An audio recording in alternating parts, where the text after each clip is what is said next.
Hello and welcome to the Science Channel of Vigyan Prasar. I'm Shalini Verma. The summer is getting hotter and the average temperature is expected to rise further in north and central India. Every year heat claims several lives. That's because human body cannot tolerate excessive heat that disturbs various biological and chemical processes of the body. The growing accumulation of greenhouse gases in the atmosphere may make things worse. Temperatures will probably keep smashing records as carbon dioxide, methane and other gases continue warming the planet. As a result, heat waves may become longer, hotter and more frequent in the future. So what are the reasons behind changing weather conditions, rising frequency of heat waves, and how can it be contained? To talk more on this, I'm joined by Dr. Naresh Kumar. He's scientist E, National Weather Forecasting Center, India Meteorological Department. And Dr. Raghavendra Ashrit, scientist F, National Center for Medium Range Weather Forecasting. Welcome to the program. Let me first start with you, Dr. Kumar. Please, for the benefit of our viewers, explain as to what is called a heat wave. What is it? First of all, generally we consider heat wave when normal temperature is more than 40 degree, and thereafter if the temperatures are more than 40 degree and departure from the normal is more than 4.5 degrees Celsius, then we will say it is a heat wave conditions prevailing. And in case it is a more than 6.5 degree above normal. Okay. I will explain you more about this. Suppose Delhi normal temperature is something 42 degree, and if present temperature is something 46.5 something, then this means the temperatures is 4.5 degree above normal. Okay. Then in that case we will say heat wave conditions are prevailing over Delhi. The prevalence basically shifts from region to region, and it actually engulfs the entire country. So it's not that any part of our country is, let's say, doesn't experience it. Is that so, Dr. Ashrit? No, it's like every climate has its extremes. So as he was describing, even the hill stations, which we consider very cool places, they can also experience heat wave conditions. Okay. So they have different thresholds for hill stations. So for a hill stations, 30 degrees and above is a threshold for declaring as a heat wave condition. Similarly for coastal stations, they have different thresholds, because there the humidity plays a much stronger role in defining the heat wave conditions. So like that, essentially heat waves belong to the hot weather season, that is March to July, but it's not like during this period everywhere we can have heat waves. So these are the different places which are deprived of moisture and more prevailing hot and dry conditions, dry airs, they tend to develop heat wave conditions. So is that the trigger? Yeah.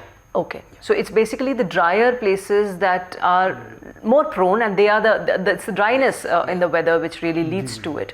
But then how do you look at the prevalence of it, Dr. Kumar? The fact that we have seen in the last few, I would say, years, and perhaps in the last decade or so, the deaths due to heat waves, heat stroke, they have risen a lot in some parts of the country particularly, and more so it's because the fact that the prevalence is higher, the period is longer, the intensity is much. Is that the condition? Basically, if you talk about the coastal area, we consider it if the normal temperature is more than 37 degree. In that case, if the departure is more 4.5, then we will consider it heat wave. But if you talk about the coastal area, humidity plays very important role. As per IMD criteria at present, we don't consider humidity. We just give the stress on the temperatures. What are the prevailing temperatures? In other case, we also suppose, if you talk about the Vidarbha these times, here the prevailing temperatures is more than 45 degree, and normal is also 43 or 44. In that case, considering the departure, hardly we experience heat wave conditions over Vidarbha.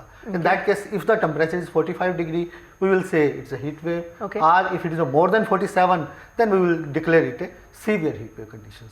Okay. And another parameters, suppose if the heat wave is prevailing, then India Meteorological Department, we issue the color code type markings. Okay. Colors means suppose heat wave conditions are prevailing 3-4 days continuously, then initially is yellow colors we give, and thereafter we will come to orange color. If it is a very severe, then we will come to the red colors, and thereafter based upon these colors, it goes to the disaster managers. They issue different type of advisories towards all the concerned states, and whatever that they should do or don't, it is all, everything is available on National Disaster Management Authority website is also there, and what type of clothes they should wear and other precautions like this. So I understand IMD and NDMA are working together on Yeah. this, and it's called the heat action plan. Yeah, presently it started from Ahmedabad, then now it is over Hyderabad, and thereafter the aim is it should go up to district level, all the concerned states. So what are the achievements particularly of this plan? If you see, the achievement is that last 2 years, if you see the death toll, it is very less as compared to, even I don't remember exactly, last year, I think due to the heat wave there is no death, and maybe 2 to 3 deaths are there during 2 The focus is on generating more awareness. Yeah, that is true. Okay, making people aware as to what they should be doing, what they should be eating, drinking, how they should be managing, and going about their day-to-day life. What is it exactly about the coastal paths? What kind of impact do they face? So essentially, your stress due to heat is exacerbated because of higher humidity. So a 40 degrees with drier conditions may not be as severe as a 38 degrees with high humidity of 80% and all. You tend to get more sweat and leading to excessive dehydration and things like that. So biologically conditions, your body condition is more stressful under high humidity conditions. That makes it all the worse. So that is one significant criteria that differentiates the over the coastal regions. So that is the reason they have different criteria for coastal regions to announce a heat wave condition. Has it also led to the intensity, the higher intensity of the heat waves? Is there some sort of a connection between what we are noticing otherwise in the wouldn't atmosphere? be directly with the solar thing, because the temperature near the surface is more to do with the exchange of heat and the radiation balance near the surface, rather than due to sun From and top. the ozone, and so it's more to do with the local environment and the large scale movement of the atmosphere. That is what has led to the increasing frequency of heat wave conditions. So do and we things see like it that. more in the urban spaces today? Yes, definitely, because of the urban heat island effect. So your urban environments tend to be like the hot spots of energy, and they actually stand out in the neighboring environment as a source of heat. So that definitely impact of heat and things are completely different compared to the rural environment. Right, and the concerns increase because of the climatic conditions too. We know that global warming is a major phenomenon which does affect the environment and also impacts the ecological balance. We'll talk about that. Time for a very short break in the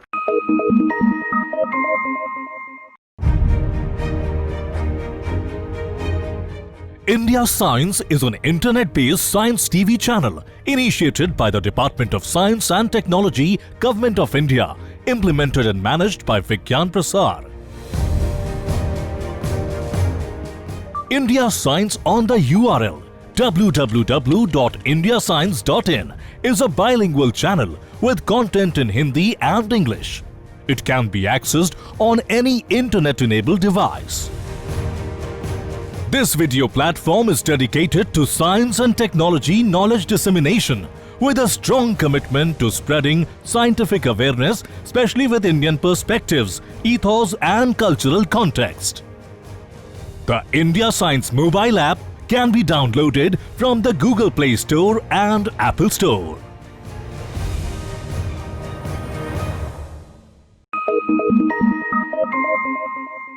Welcome back. Studies suggest that the number of heat waves affecting the planet's oceans has also increased sharply over the last few decades. One critical question is that why the incidence has peaked.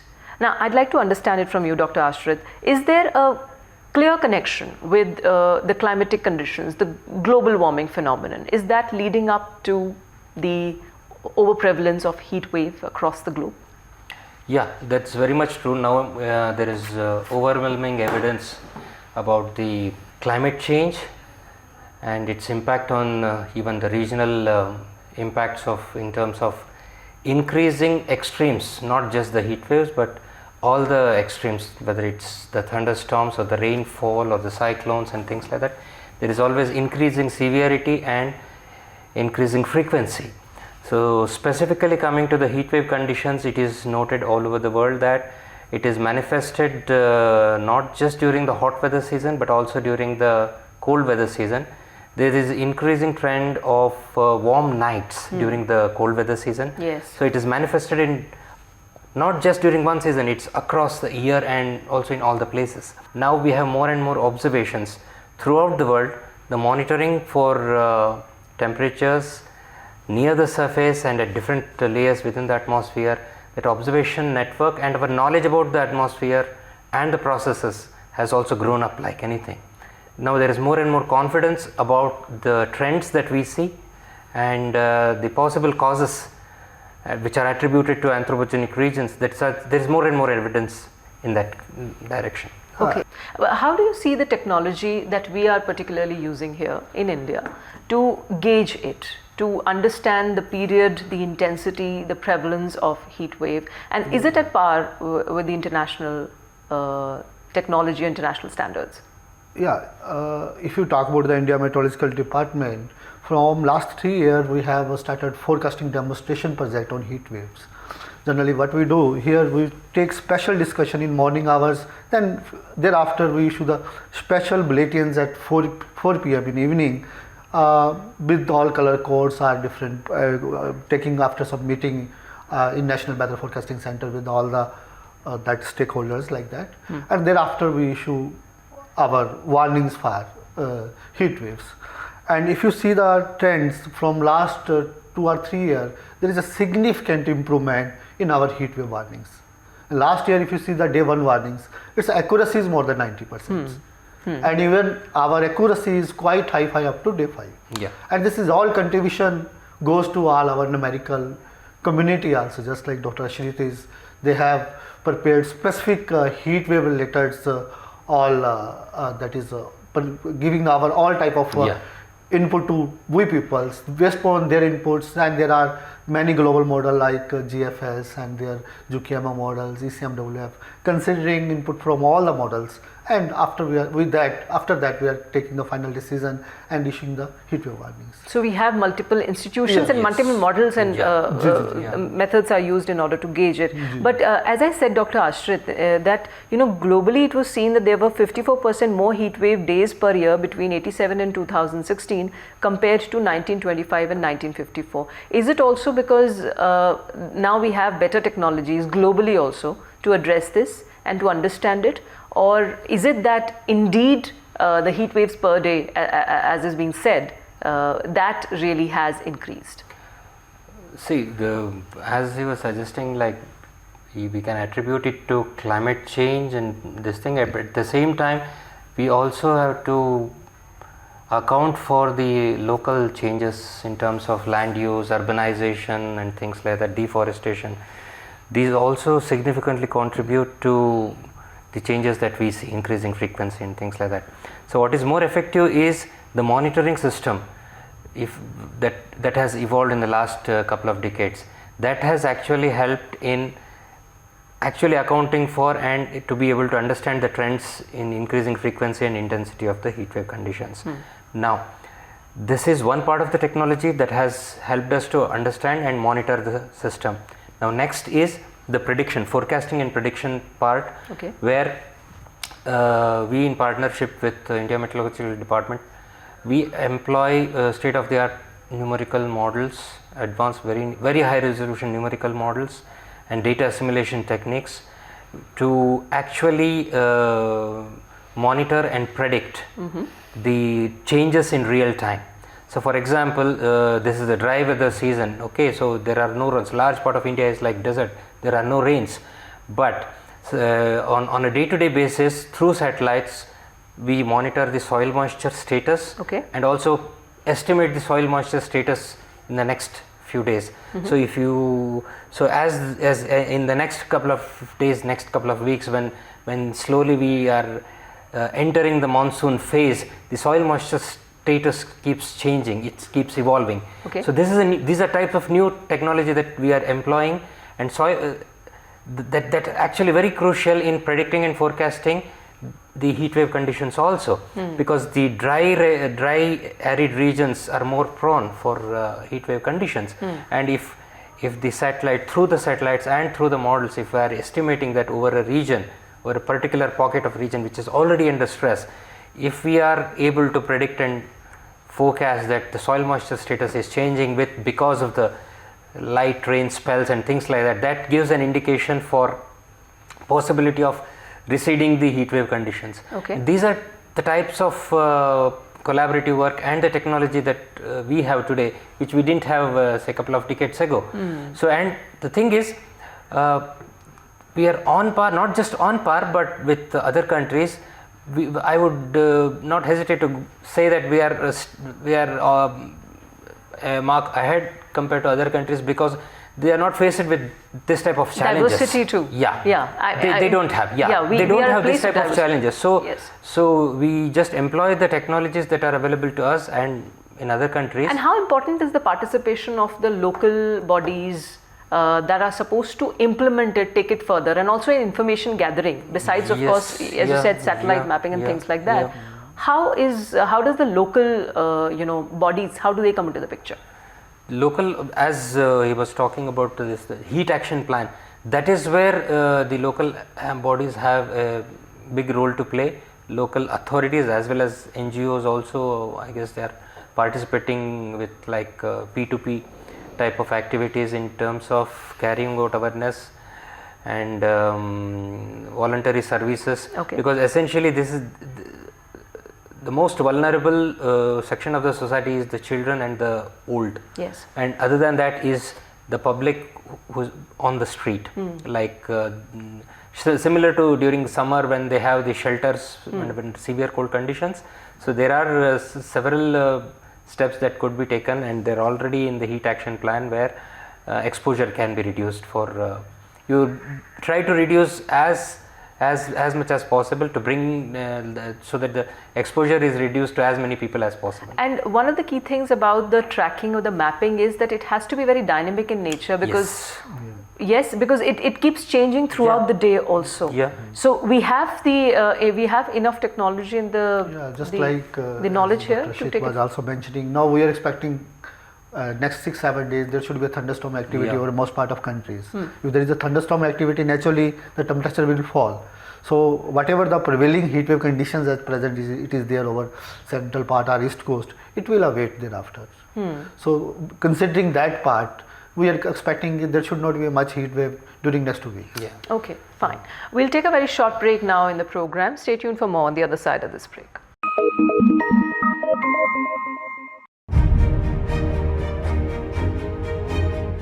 India Science is an internet-based science TV channel initiated by the Department of Science and Technology, Government of India, implemented and managed by Vigyan Prasar.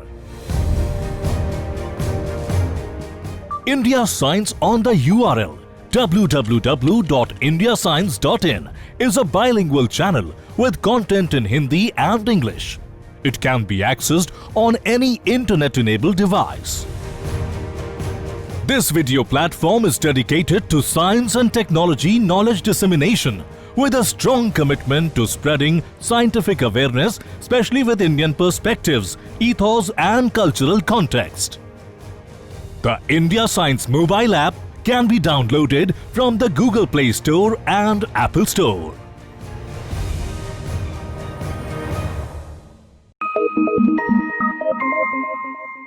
Welcome back. The heat wave conditions in future could be worse than what we experience today, with shorter recovery periods. Now, I'd like to understand it from you, Dr. Ashrit. The shorter recovery periods, what does it really indicate? That is, we will have less space to recuperate and be prepared for the next round of the events or the heat waves that would hit us? Is that what it means? Yeah, something like that, because when you have more and more events back to back with not much of a gap in between, so definitely you don't have a recovery period. So in the earlier days when the frequency was very less, about 3 or 4 events per season, so definitely they used to be spread in between, and in between you used to have rainfall spells. Once there is rainfall and some moisture available, definitely that gives a chance to recuperate. So in the current trend of increasing frequencies, we don't have that option. So that is what. And the fact that the World Meteorological Organization also says that heat-related deaths and illnesses have increased steadily since 1980, with about 30% of the world population living in areas that are vulnerable to such conditions. For India, as we said, Dr. Kumar, we are a very diverse country in terms of geography, also in terms of heat prevalence too. It varies within a state, in fact within a particular zone too. So how daunting a task it is for for of course the forecasting agencies, bodies, to track it all down, and how at the same time it is for the bodies associated in mitigating the effects. How do you look at the scale of it all?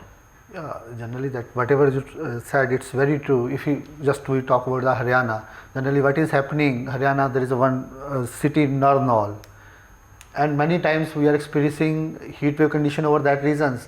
And if you talk about the other parts, maybe Delhi or somewhere, we may experience thunderstorm activity or some rainfall activities. And many times same thing happen in Rajasthan also. And generally, Rajasthan, if you talk about present scenario over Uttar Pradesh. So nowadays we are experiencing heat wave conditions only over southeast Uttar Pradesh regions only. And elsewhere there is a normal temperatures or something rainfall activity is taking place. So this is really challenging sometimes to take the care of all these things and issuing the forecast thereafter. Okay. Dr. Ashrit, the fact that we connect it with the deaths that it really leads to. But one of the assessments through the various incidents where there had been a lot of deaths due to heat waves had been that people did not have the cooling off facility, or so to say, power outages at the same time, not having ACs around that time. Is that so? What is it that, though that's exactly not your area, but I'd like to understand what it is that generally can help in ensuring that the impact is reduced, or at least the proper cooling off really happens. So it's difficult to comment on a specific event or a particular region in the country or anywhere else in the world, but by and large the awareness and the mitigation measures that the city civic authorities and the public in general can take to reduce the risk of exposure to hot conditions, that can actually go a long way. So actually even the simplest of the measures can help in preventing, like even moving somebody under distress from under the sun, direct exposure to sun, to under the shade itself can make a lot of difference. So there could be many such measures which are very simple and easy to take care. And these have actually been recommended in the heat action plan that is now in action in many of the cities in India. So those simple measures, awareness can help a long way, and that can help prevent. Fine. On that note, we'll end this discussion. Thank you very much, gentlemen, for joining me in this program. Well, heat waves are linked to human-mediated climate change and will continue to intensify with ongoing global warming. The impacts can only be minimized by combining rapid, meaningful reductions in greenhouse gas emissions with a more adaptable and pragmatic approach to the management of our ecosystems. Please don't forget to send your views and suggestions to us. Thanks for watching. Goodbye.